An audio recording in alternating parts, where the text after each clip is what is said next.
لائیں کہیں کہ ہمارا رب اللہ ہے، پھر اس پر جم جائیں۔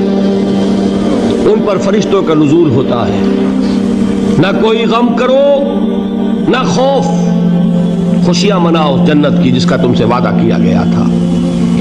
اللہ کی ربوبیت پر اطمینان جب انسان کو ہو جاتا، میرا رب اللہ ہے، ربی اللہ، انسان کے لیے نہ کوئی کھٹکا، نہ کوئی خطرہ، نہ کوئی خوف، نہ کوئی حزن۔ جو کچھ ہو رہا ہے کس کے اذن سے ہو رہا ہے؟ اللہ کے اذن سے۔ اللہ کے اذن کے بغیر پتا تک نہیں ہلتا۔ یہ کوئی اندھا بہرا مادہ نہیں ہے جس سے مجھے کوئی خوف ہو۔ اندھا بھینسا چلا آ رہا ہو اس سے تو ڈرنے کا ہر انسان کو ڈرنا چاہیے، نہ معلوم کس کو ٹکر مار دے۔ لیکن نہیں، اس کائنات کو چلانے والا ایک سمیع و بصیر خدا ہے، وہ جو میرا دوست ہے، میرا ولی ہے۔ اللہ ولی الذین آمنوا یخرجہم من الظلمات الی النور۔ اللہ اہل ایمان کا ولی ہے، ساتھی ہے، پشت پناہ ہے، مددگار ہے، حمایتی ہے۔ بتائیے جسے یقین ہو جائے کہ اللہ میرا مددگار، اللہ میرا محافظ، اللہ میرا پشت پناہ، اللہ میرا حمایتی، اس کے لیے کوئی خوف ہوگا؟ اس سے کوئی ڈر ہوگا؟ میں مثال دیا کرتا ہوں ایک بہت سادہ، پنجاب کے دیہات کی۔ وہ بڑا چودھری ہے اور کوئی غریب کسان ہے۔ اس غریب کسان کے جانوروں کو ہر وقت اندیشہ ہوگا چوری کا، کوئی میری بھینس کھول کر نہ لے جائے، کوئی میرا بیل کھول کر نہ لے جائے۔ لیکن جس کے بارے میں یہ سب کو معلوم ہو کہ وہ جو بڑا چودھری ہے وہ اس کا دوست ہے، اس کی بچیا کو کوئی خوف ہوگا؟ اس کی بھینس پر کوئی ہاتھ ڈالے گا؟ اسے کوئی اندیشہ ہوگا؟ نہیں۔ کیوں؟ کہ وہ بڑا چودھری، بڑا اس کا یہاں کا سردار، جاگیردار، سب کو معلوم ہے وہ میرا دوست ہے، کوئی میرے خلاف اقدام نہیں کر سکتا۔ اس دنیا میں یہ چھوٹی سی بات اگر آپ کے دلی اطمینان اور سکون کا باعث بن سکتی ہے تو ذرا تصور کیجئے۔ میں لفظ تصور استعمال کروں گا صرف اس لیے کہ اس کا ہم جس کو کہتے ہیں ادراک اور شعور کر نہیں سکتے، اگر کے ساتھ کر سکتے۔ اگر یقین ہو کہ اللہ میرا مددگار اور یقین ہو کہ اللہ ہر آن میرے ساتھ ہے، پھر کوئی خوف، کس کا خوف؟ کوئی شے اللہ سے بالاتر ہے؟ کوئی قوت اس سے زیادہ طاقتور ہے؟ کوئی اس کے ارادے کو بدلنے والا ہے؟ کوئی اس کی مشیت کے آڑے آنے والا ہے؟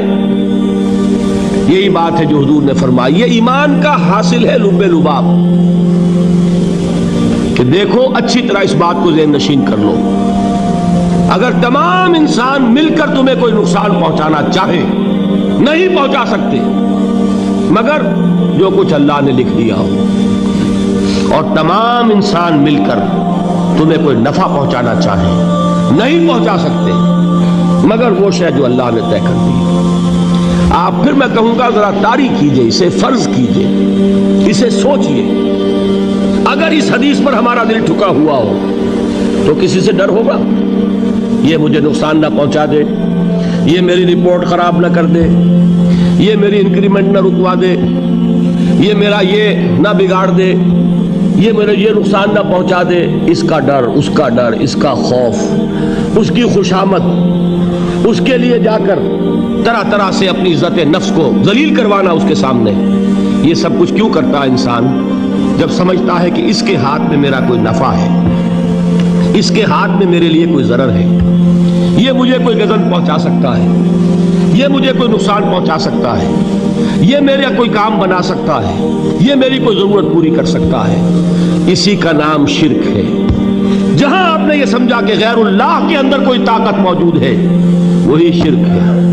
بتوں سے تجھ کو امیدیں، خدا سے نومیدی، مجھے بتا تو صحیح اور کافری کیا ہے؟ شرک تو یہ ہے جس پر بھی تمہیں یہ خیال ہے، کلمہ ہے یہ کلمہ سوم، لا حول ولا قوت الا باللہ۔ ذرا اس پر دل کو کبھی اگر آپ تصور کریں، پھر فرض کریں، دل ٹھک جائے اس پر، کوئی طاقت نہیں۔ یہی بات تھی جو شیخ عبد القادر جیلانی رحمۃ اللہ علیہ نے اپنی وصیت میں اپنے بچے سے کہی.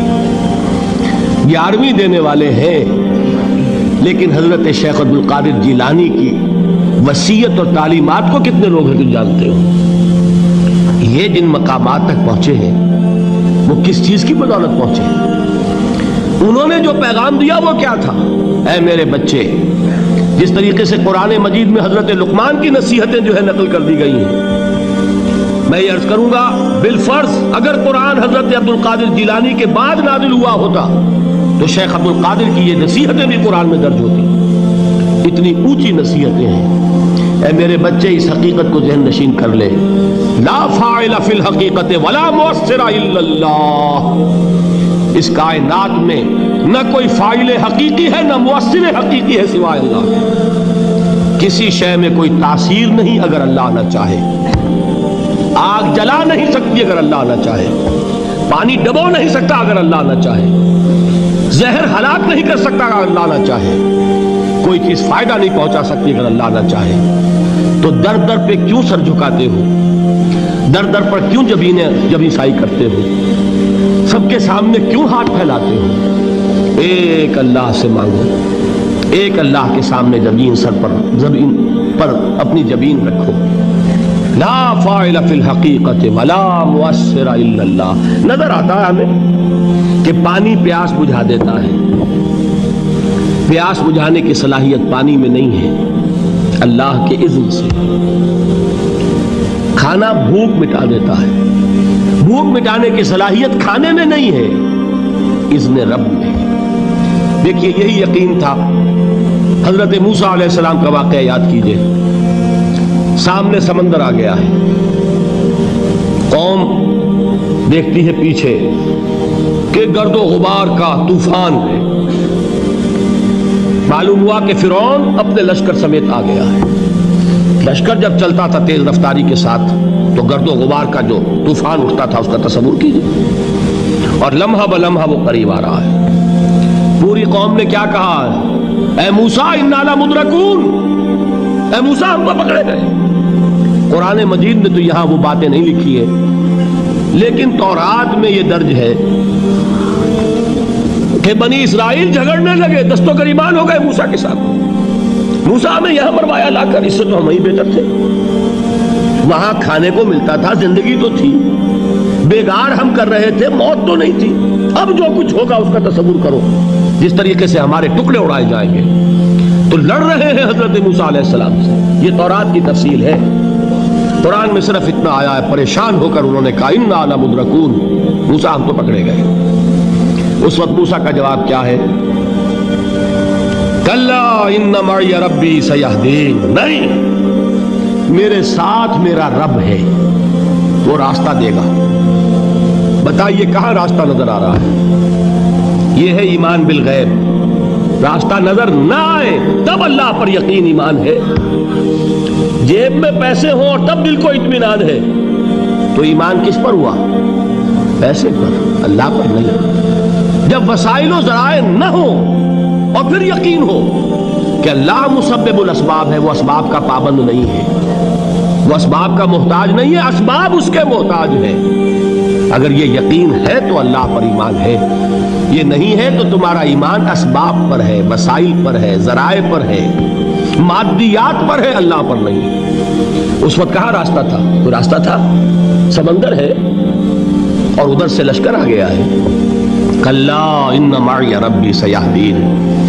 اب دیکھیے ایمان کہہ دینا آسان ہے، ہوا معکم اینما کنتم، جہاں کہیں بھی تم ہوتے ہو اللہ تمہارے ساتھ ہوتا ہے.